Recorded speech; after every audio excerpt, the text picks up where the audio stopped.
Hey now, welcome. We're here at the Cardinals Stand Out in Your Career podcast presented by Alumni Relations here at SVSU. My name is Nick Taylor. I'm the Executive Director of Alumni Relations here at the university. And today I have a very special guest.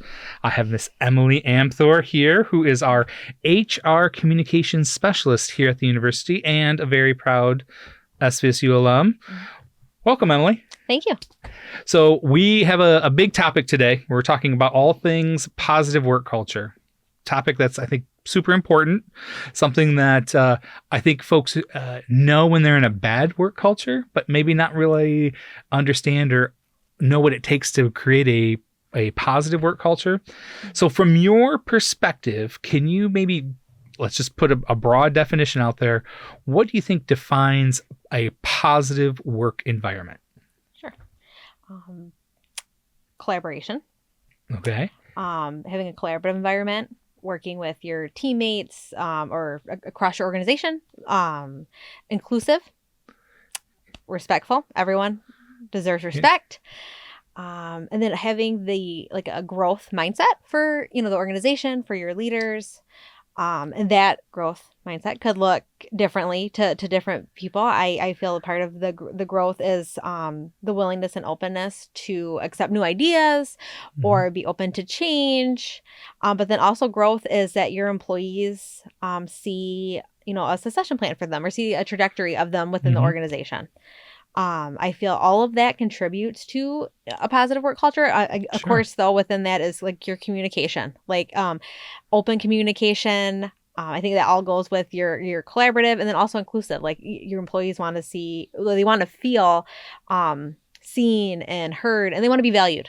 Now, I want to take a step back. You said growth mindset within the institution, and I firmly believe that.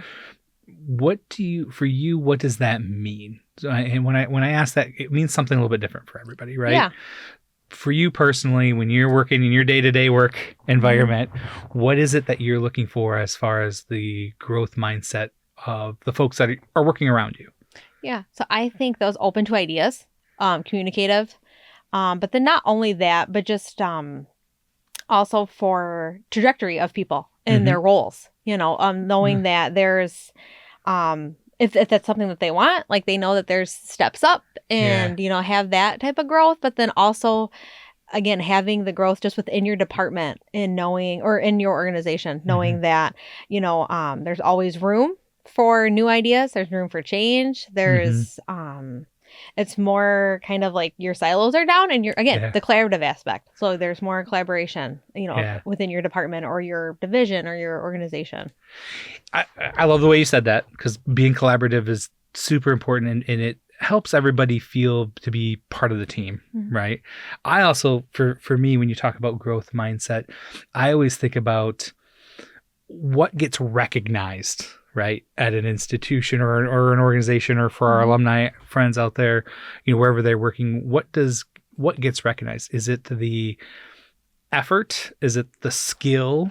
Is it just the metrics, right, on that? And for me, when you first said that, it kind of sparked an interest, right? I was like, oh, okay. I haven't thought of it in as far as positive work culture with growth mindset, but really, if what I want to hear, the feedback I want to hear, is praise for the effort and the outcome, right? So it's more of, we've had, I think we've all can agree we've been in a bad work environment at some point in our career, right? And we think back, and usually the folks who are praised and that don't necessarily deserve the praise or get it solely because of their presence in that. And that makes other folks feel undervalued along the way. So I love that you brought that up right away. We're talking about positive work experience in there. What are some, you talk about collaboration and the growth mindset and some of those. What are some of the core elements that you think need to be in place for some of those things to even exist?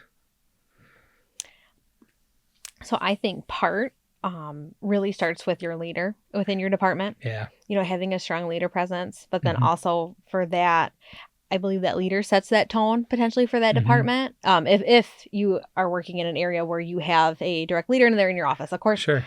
In other organizations, your leader might not even sit with you, so that might not be part of it. But for those that have leaders, I feel like the leader really sets that tone of wanting, like you mentioned, the feedback, wanting feedback, being open, with their employees, open about themselves, also owning when they've made a mistake. I think that's huge from that communication standpoint. And that also hopefully shows your employees that, hey, if I screw up, like it's okay. And I know I can come to my manager and it'd be okay. I feel like that all contributes to a positive work environment. And then if they set that tone and kind of take down those, walls or those barriers potentially by having regular meetings with staff, one-on-one meetings with staff, whatever that looks like for them.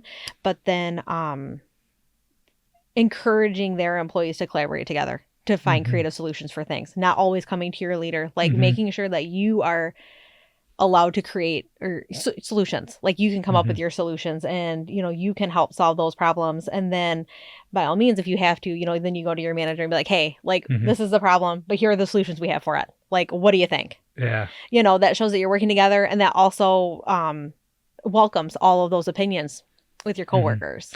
I'm gonna put a pause right here because there's something you said there really stuck with me. And Ryan is going to do the flashing button on the video here, of course, saying separate piece of advice. One thing you said, and I'm a very big believer that this is an employee's responsibility in creating a positive work culture is come with solutions, not just problems. Doesn't mean they have to be the solutions that we're going to do, right? Oh, right. It might not be. This is, so it was, I don't know if it was I think it was last year, I attended a discussion with, and I've always been a solution seeker myself, and I think that is something that does help with, but I attended a session that we had in the university with Andrew Liveris, and the one thing he said is, I have no problem meeting with my employees, but they better be bringing me solutions and not just problems. And it was this very similar, like your solution might not be the one, but it at least shows me you are utilizing creative thinking. You're potentially collaborating to come up with that solution. And it might not be the one we go with, but at least shows me that you are taking an interest. You're working together as a team, and you just don't expect me to solve all your problems. Right. And so that really stuck with me since that session. And even though I've always been more solution driven, that really, if I have to go to my leader, or if I'm working on a team with others, like outside of my department, I'm like, okay, so this is our problem. Let's just throw out some solutions, and then we narrow down, is that really feasible or not? I think it also kind of builds trust when you come with, even if the solutions are not, and I in my past work experiences, have been very guilty of going and saying, okay, I need to provide 3 different solutions, knowing solution, and I usually put it first, solution 1 is the one we're not going to do, but I at least need to show I've thought the process through as part of it. And I know that for the folks that I've worked for in there, they've gone saying, well, okay, that's not a good idea, Nick. What do you mean? But I at least couldn't recognize the fact that I'm coming to them with those solutions and trying to be productive. And, talking about the positive work culture, in each of those, one of the other things that you said right at the beginning that stuck was that level of respect, right? Respect is always earned along the way. Hey, Go. No? All right. And school me. I am only saying that because I just attended the session of I respectfully disagree with Justin Jones' boss. I'm saying it right. But he just came to campus yesterday, and that is one of the things that has been a society norm. No, within his book, you can hear it too, but he mentioned it yesterday. And that was one thing that stuck out with me is oh my gosh, it's the golden respect. Yeah. He has a column of golden respect, and that's number 2 on his list. And no, everyone deserves respect. Everyone deserves respect. And it was, respect is different than, say, wisdom. And so, and I see your difference. Could, maybe somebody that, is, highly regarded. He's like, that's generally something that somebody has been in their career a long time. They do have a lot, so they might be highly regarded, but everyone should be respected. And that was something that stuck out to me, because something I bet a ton of listeners Yeah. or yourself, you've always heard respect is earned. Yeah. I've always heard that. Absolutely. Literally until yesterday.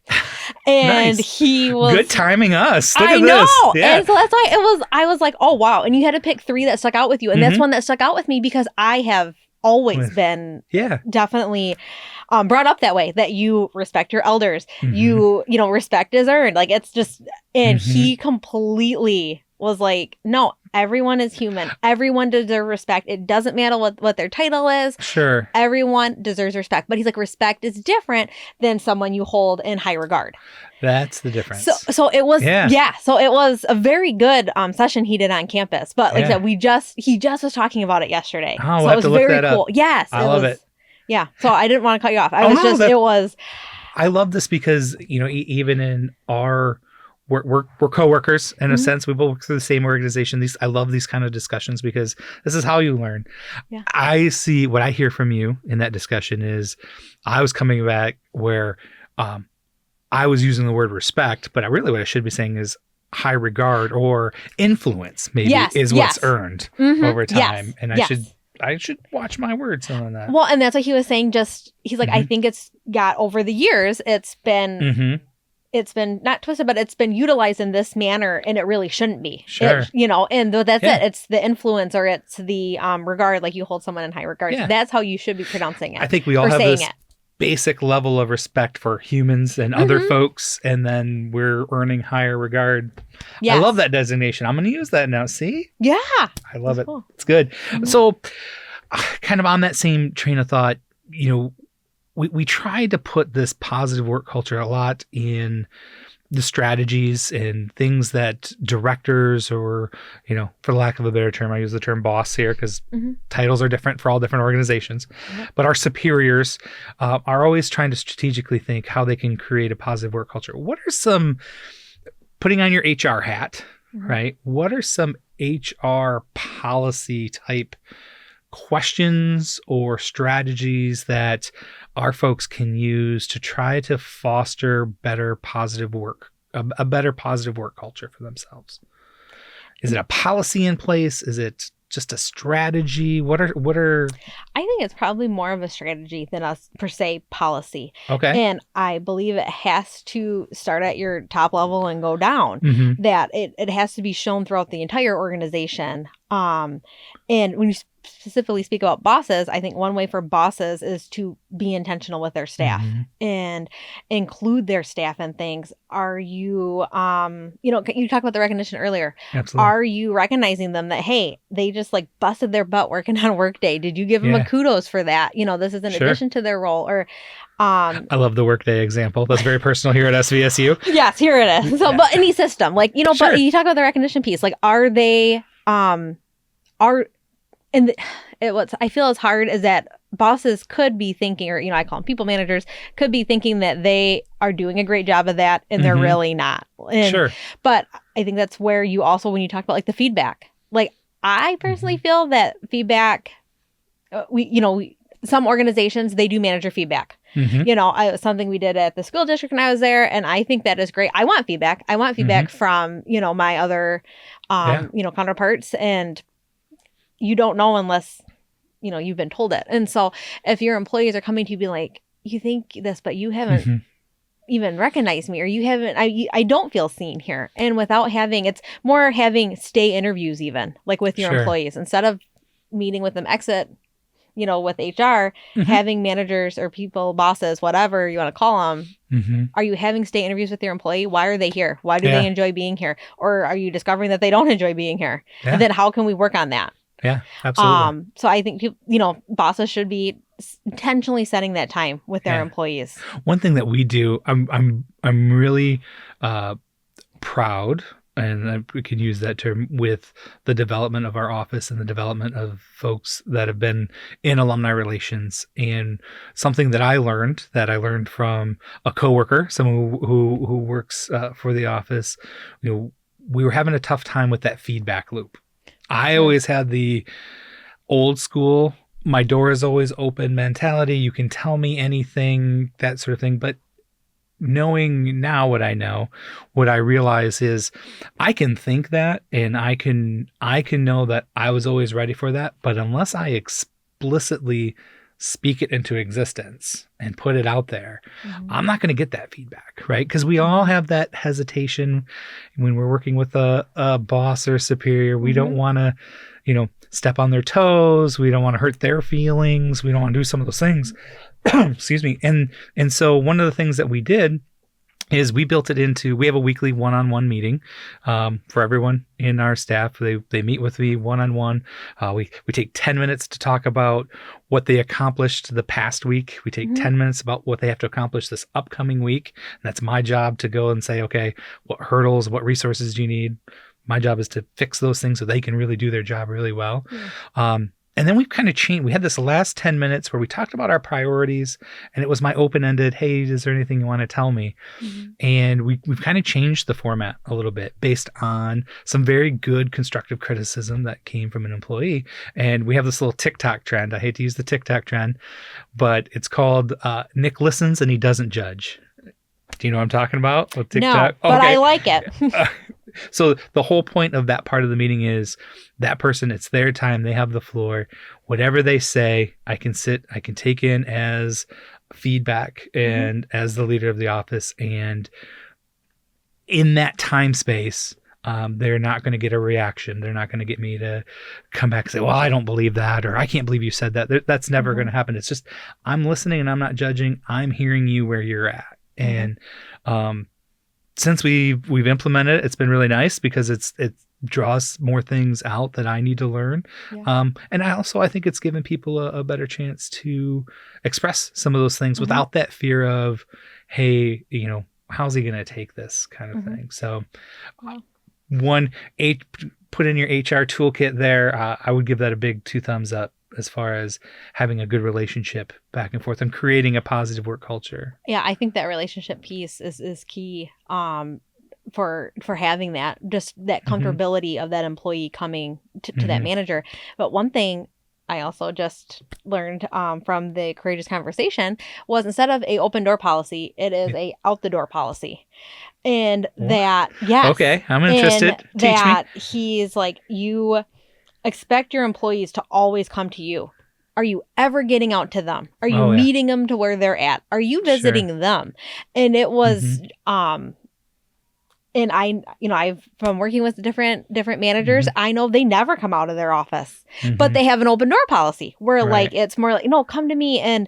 But like he said, Justin said that, there's a lot of hesitation sometimes from employees because they just, they're too busy for me, or I don't want to bother them. And so he's like, and no, I understand managers can't always come out of their door, but he's like, but what if it's once a month or, once a quarter even, just really making rounds and, again, being intentional with your employees. And then the one piece he talked about where you don't sit, you just sit there and no judgment, that he brought up how he had an exiting employee.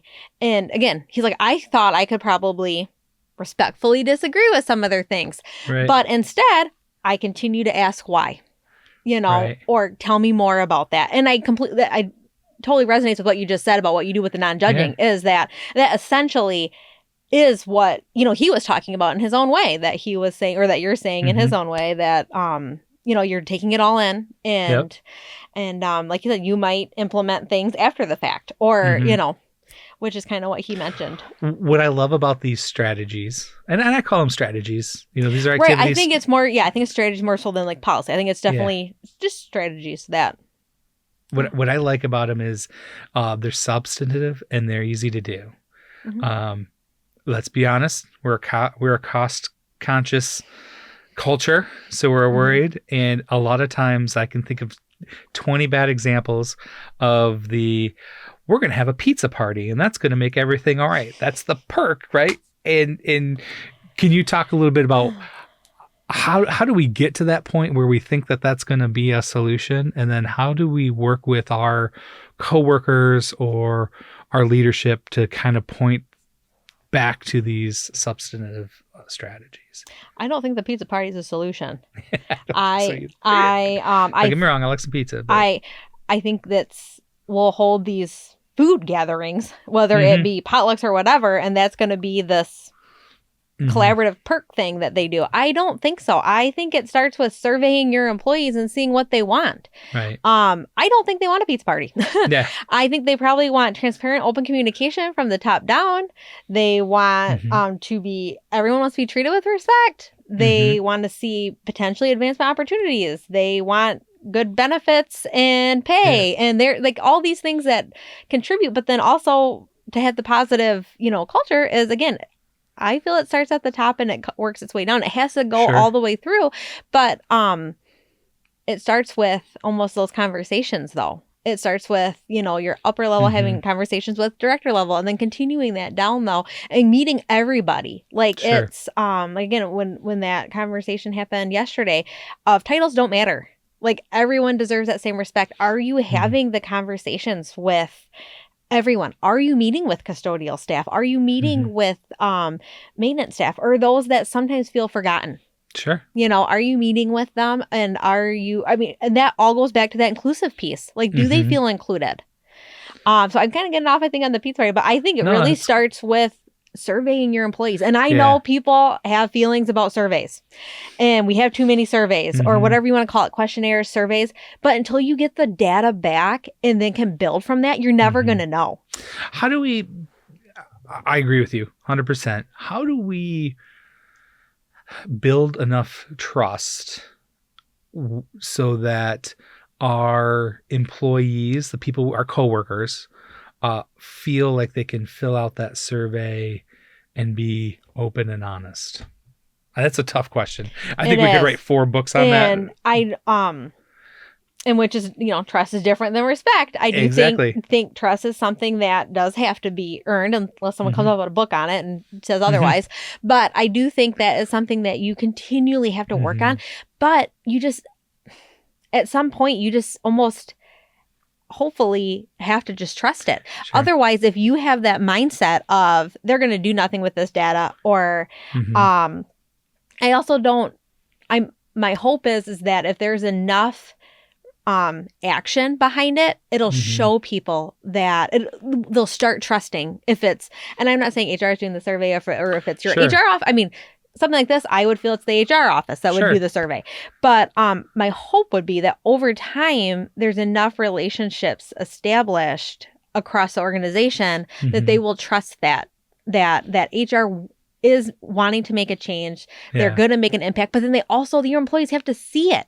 If they don't see any of it, then they're probably not going to trust that you're going to do anything. So why should I even fill it out? Yeah. So I think, but you have to, if we want to see the change, people have to fill it out in order to implement it. So it's a vicious cycle. It's the proverbial chicken or the egg, right? Which is going to come first. Yes. And again, depending on your organization, if there is, for us, we've had various leadership, new leaders in place, and just a lot of change, which can be hard for employees to deal with. But my hope with that is that they'd be willing to at least give it a try if they haven't filled it out yet and said, my trust is lost. And then having maybe those intentional conversations, like the directors encouraging their staff to fill it out. I will say one thing that has worked is, got to put money into it, but prizes. If you offer people something to fill out the survey, they generally do it. Yeah. Which I don't want. I want the honest feedback. And I think another way to do that is you can make it, an anonymous survey. You can do that. And so, but even that people don't believe. Right. They don't trust that it is. Right. But there truly are ways where we don't have to make it well, for a data point, I'd like to see if it's, your different employee groups, but you don't have to put department size, age, how long you've been at the institution, because those are all factors, even if it was that you potentially could figure out, where did that person lie, but remove those. Don't even do those. I don't even care. If they aren't comfortable filling that out, don't fill that out. All I care about is the honest feedback of how you're feeling about the institution, or about HR or your leader, or what can we do to help build that positive, the positive work culture. And with rolling out at least for our university, the strategic plan, and those different pillars, I could potentially see various maybe surveys going out to try to I don't know, to work on that. I feel like you need data to start with. Right. So, well, and you bring up you bring up a really good point about trusting the surveys and wanting that. We all want the honest feedback, right? Good leaders and a positive work culture really wants the feedback in order to make change, and we have to build that. You gave me a great recommendation. I'm going to give you one here. It's I don't know if you've read The Thin Book of Trust by Feltman.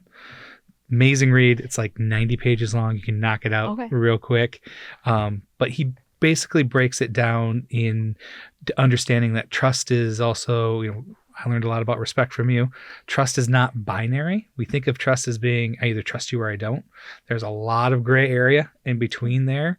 And we really build trust in 4 different ways: showing competence, being sincere, so actually meaning what we say, but also caring. Show that not only am I sincere, that I'm meaning what I'm saying, but I actually am thinking about you in this situation as well.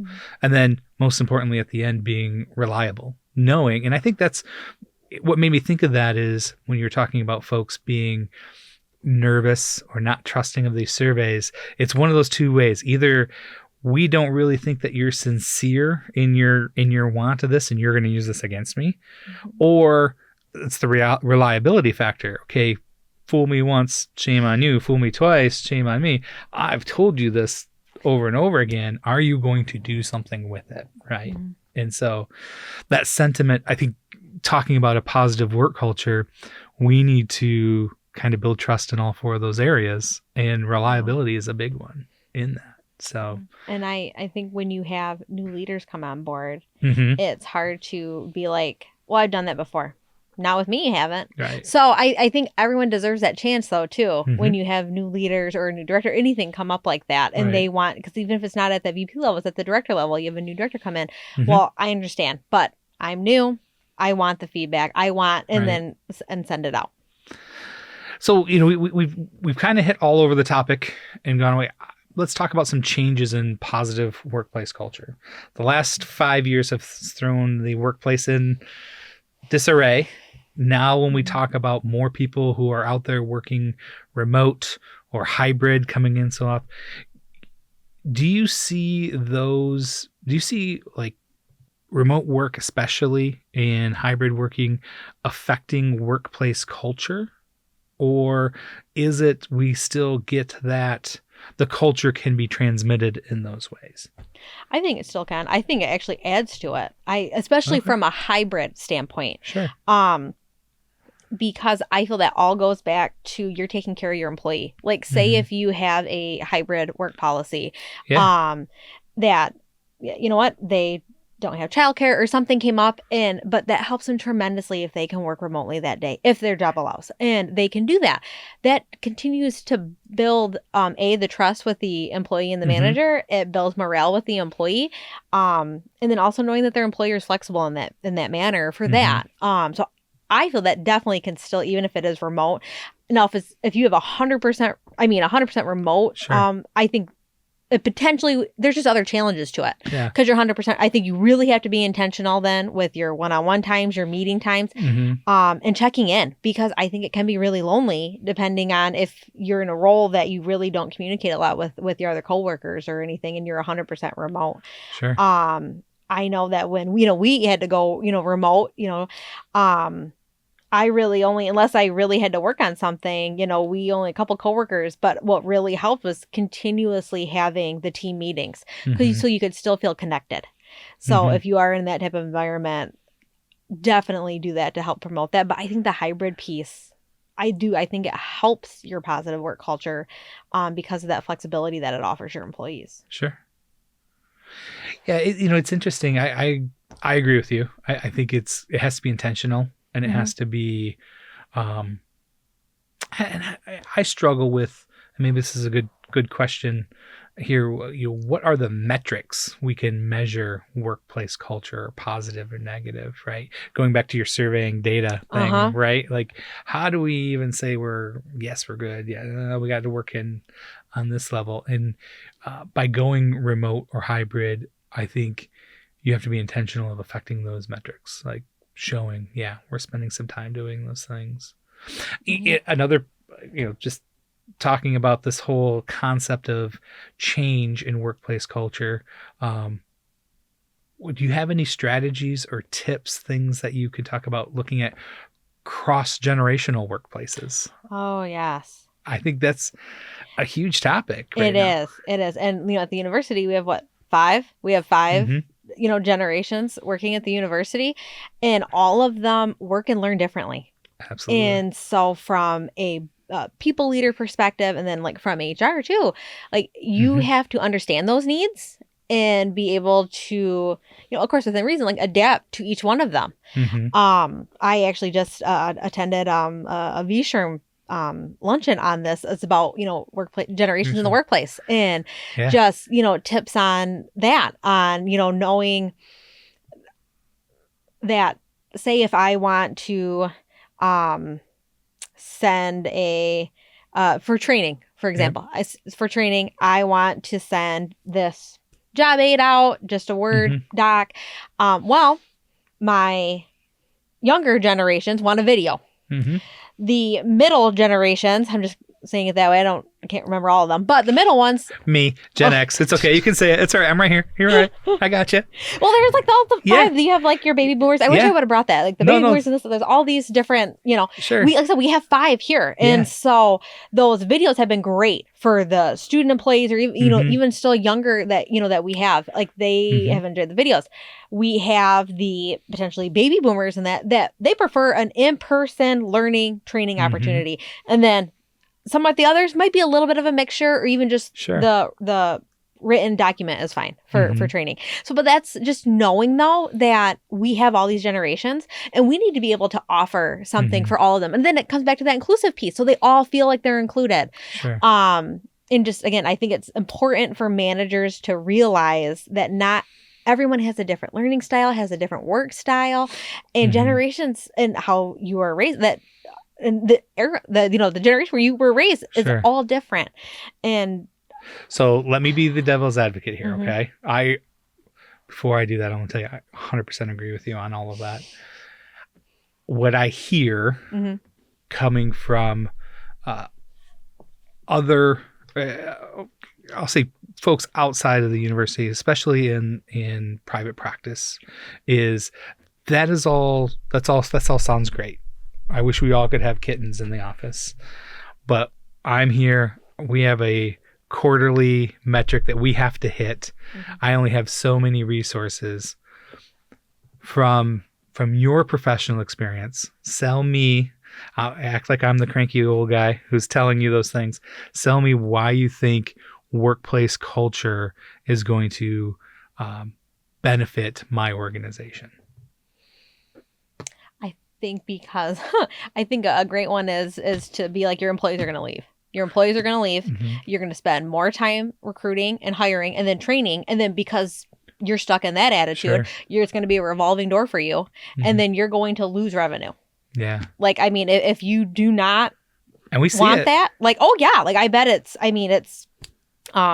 especially in private practice when the really dollars count. Like, but if you are not valuing your employees, they don't feel seen, they don't feel heard, you are just here for the numbers. I don't care about my employees. Keep wasting money on recruitment then, because that's exactly what's going to happen. Like that high turnover, it's statistically already proven. Like keeping an employee, a good employee, is way more cost effective than continuously hiring employees because you don't know how to treat them. Absolutely. And I think I'd just be just as blunt with them. I love it. I think you can get across. I think people would listen on that. I think. And then if you have the data, like if I went in the meeting, I'd of course have the data to back me up. But like, this is it. Like, this is what I tell them. I would say that I think that's the piece for me, is to show the difference of losing an employee, what it costs you to lose an employee because of a bad work culture compared to what it costs to lose an employee who has outgrown the position. Right? Outgrowing the position and they've become much better. They are going to leave and they are going to bring you more business, more revenue. They are going to continue to support your organization, as opposed to someone who leaves and says they were treated horribly. It will cost you business and it will cost you future employees. It'll be much more difficult to recruit the next person. Yeah, it gets out there. Okay, we're getting close to the end here. Sorry, I know I'm having fun. This is an exciting topic. I think you can tell. We have a little tradition here towards the end of every podcast. I ask for one big piece of advice from each guest. I'm going to ask you a little differently, though, because I think this is important to make the distinction. First, I'm going to ask you, what is one big piece of advice, something that a leader can enact in their organization in the next 2 weeks to help their workplace culture? And then I'll follow that up. I think you know where I'm going with my second question. But so what's one thing that a leader could do in the next 2 weeks to help the workplace culture at their organization? I think within 2 weeks, be intentional with their employees, intentionally meeting with their employees. If they haven't done a survey or ask for feedback on how they're doing, you can get that done in 2 weeks. It's very easy. And then, granted, depending on work cultures, I get it.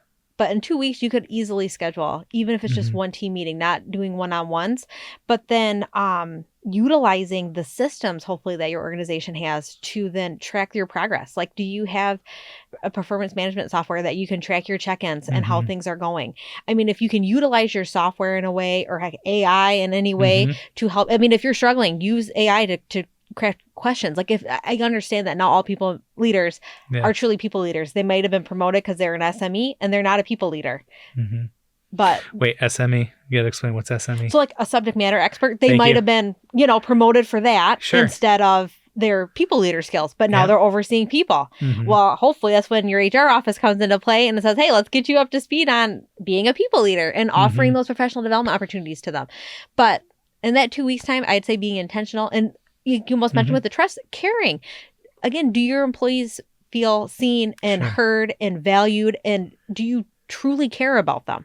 Yeah. That is something that you could change. Really, to me, not saying that their behavior will change or that it'll change that quickly, but it's something that you could change internally. Yes, you're planting. Yes, the book talks a lot about that too. Planting the seed. And those are little changes that can change, make the bigger impact. Sure. Okay. So second question. Thank you.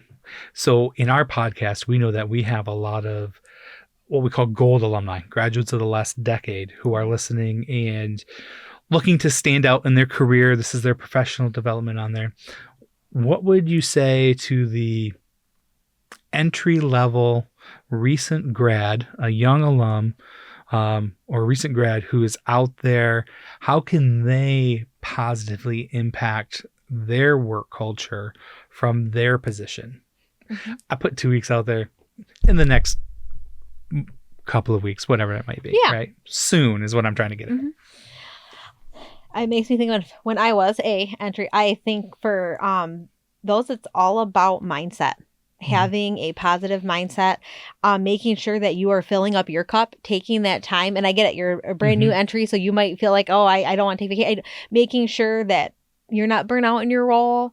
Again, it's you positively contributing to your department or your team or your organization.